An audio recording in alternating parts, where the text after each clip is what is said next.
Okay, so here we are, and what we're going to show you in this webcast is a quick overview of how the self-service middleware as a service screens work in the Oracle Solution Center's next generation cloud. So this is the logon page for the self-service screens, and I'm going to log in as a very lowly cloud user.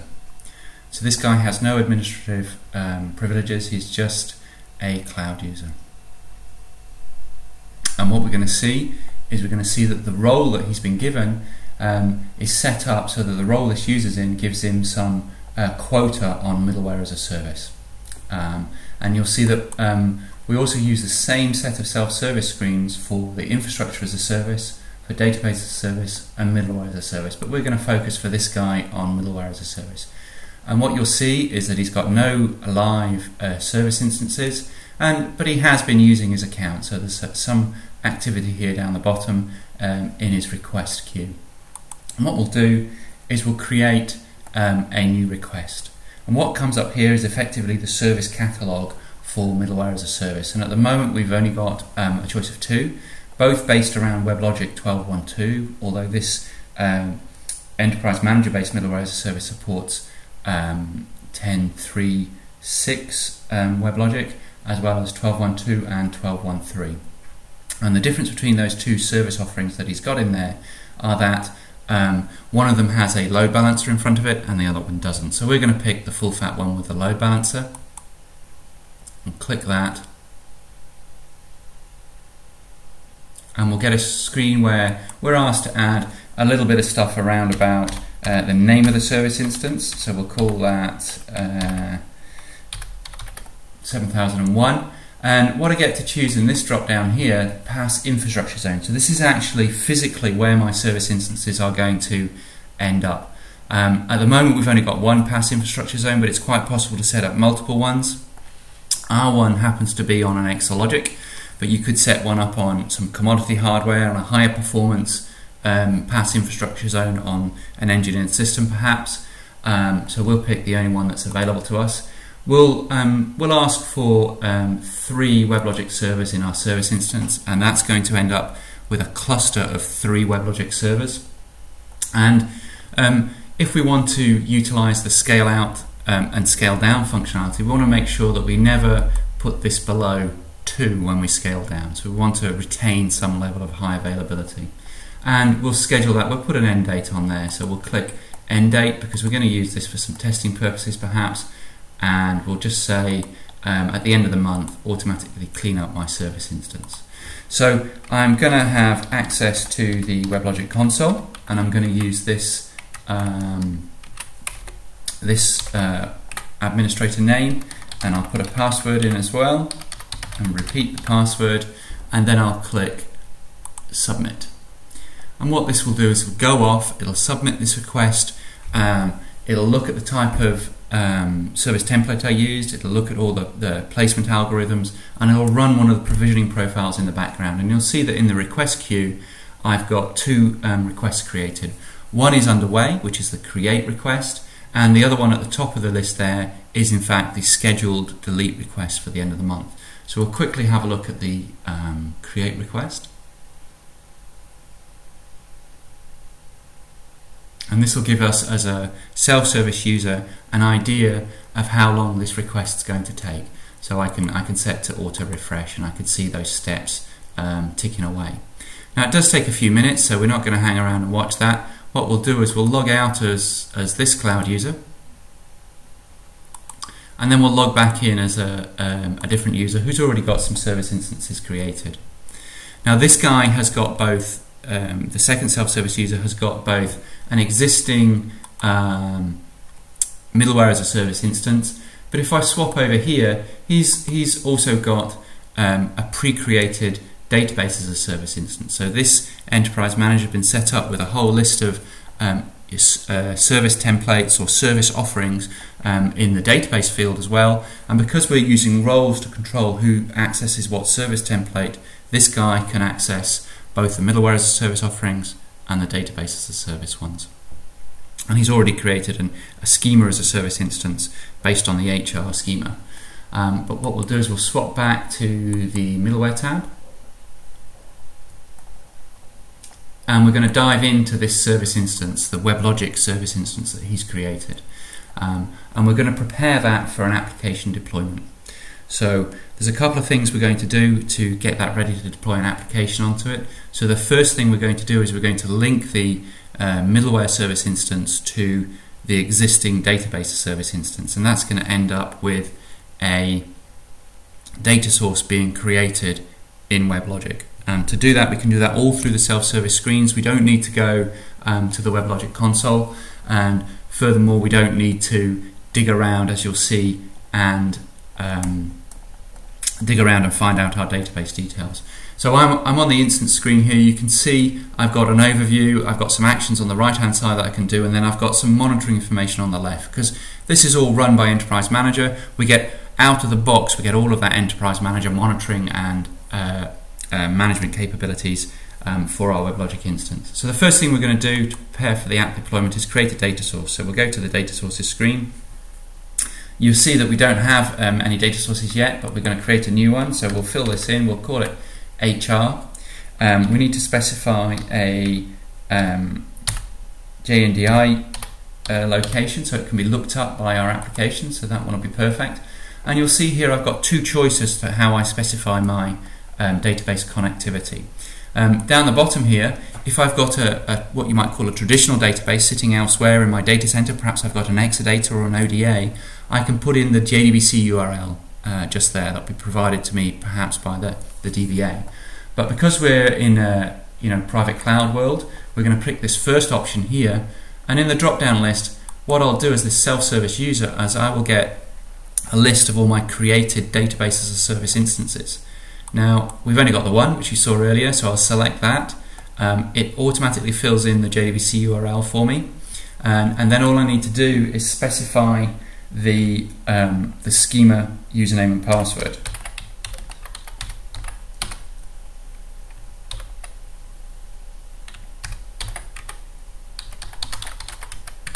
And we just fill in the password twice.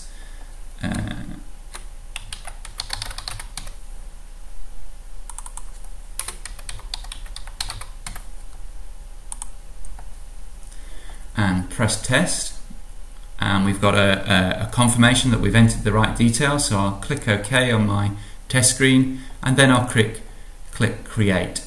And what this will do will go away, and Enterprise Manager will automatically send commands to the WebLogic service instance to create a data source, and that data source will be targeted at all of the WebLogic managed servers in that cluster. And you can see that data source job in the bottom right here has already completed, and we get an instance there in our data sources list. So that's great. So we've got our data source sorted out, we've got connectivity to our database as a service instance. What I'm going to do now is deploy an application. So I'm going to go to the deploy application screen. So I'm going to deploy an application called Little Aussie Tripper V1. I get a choice about how I specify the application archive. I can select this option here and select browse and pick an EAR or a WAR file from my desktop. But what I'm going to do is I'm going to use a feature in the self-service console called the software library. So I will select that option, click browse, and what I'm doing is I'm looking at some pre-uploaded EAR files. So I'm going to pick version 1 of Little Aussie Tripper. Select that. What I can do here is I can choose to deploy it as an application or as a library, and also I can schedule the deployment here as well. But we're going to go for an immediate deployment, so we'll click the deploy button, and what it'll do is take us back to the instance screen, and that job will be scheduled to start immediately by Enterprise Manager. It'll take that EAR file from the software library and deploy it again to the WebLogic cluster that's part of my middleware instance.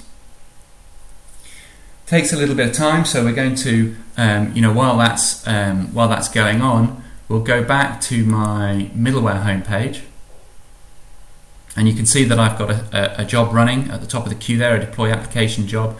And we'll take a bit of time to look at some of the other features that are available to the self-service user. So if I click on library here, so this is where I look at my self-service library. So I can see applications, EAR files or WAR files or jar files that represent shared libraries in this list, and I can choose to deploy those to my instances.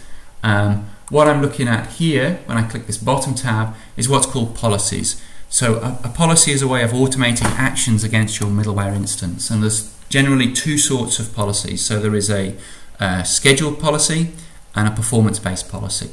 And you'll see if you look in the list we have a schedule-based policy. So imagine I'm using this middleware as a service instance that I've got here to deploy a reporting application where it's very idle for most of the month, and at the end of the month everything goes mad, everyone tries to use it, put in their timesheets perhaps. So I can automatically scale up my middleware cluster at the end of the month. And then of course once the month end is passed, everything comes back to normal. I want to have another policy that's going to scale down my middleware instance on the first day of the month. So those are schedule-based policies. I can also have a performance-based policy. So because we've got all of that Enterprise Manager monitoring built into this this platform, I can choose any sort of metric almost and write a policy against it. So you can see here that I've got a policy that says if the CPU usage of the hosts that is hosting my middleware instance is over 85% for 3 consecutive measurements, then scale up my middleware cluster, because I can obviously tell I'm under some sort of load.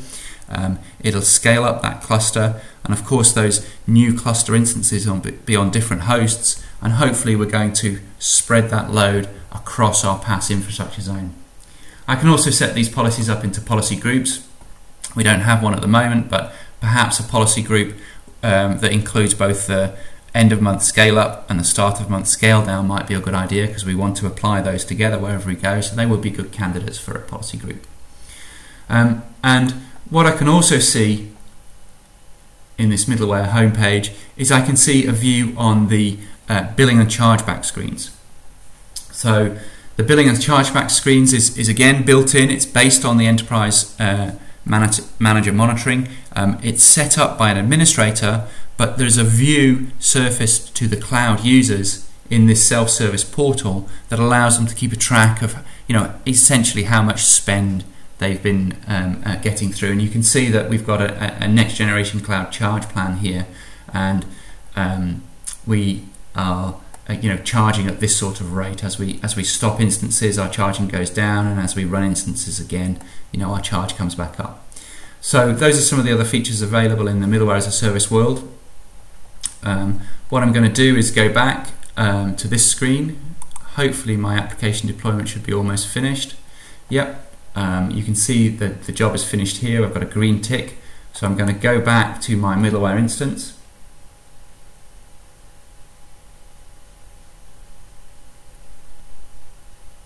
What you can also see is that some of my quota on the bottom left hand side has been used up, and I can see on the instance homepage that I've got a deployment, a successful deployment of Little Aussie Tripper version 1. Its status is up, and I get the ability to test here.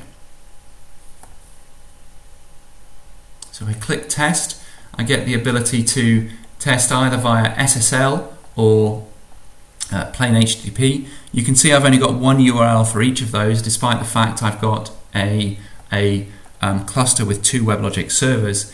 This is because this is fronted with the load balancer, in this case OHS.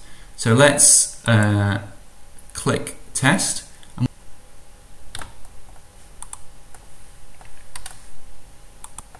Yeah, I've got my application deployed to my middleware as a service instance, and what this allows me to do is deploy various different types of application to my instance. I can use my quota to run more than one middleware as a service instance here, and what I can do also is, if I create a middleware as a service instance, I can go to it and I can grant the ability to share that with other self-service users. So I can see the list of other self-service users here, and I can go back and share this with the first demo user that we logged in as. So that wraps up this quick run through of the Middleware as a service capabilities in Enterprise Manager 12 CR5. I'm going to be recording a few more screencasts, including a deeper dive into billing and chargeback. Hope you enjoyed it. Thanks for watching.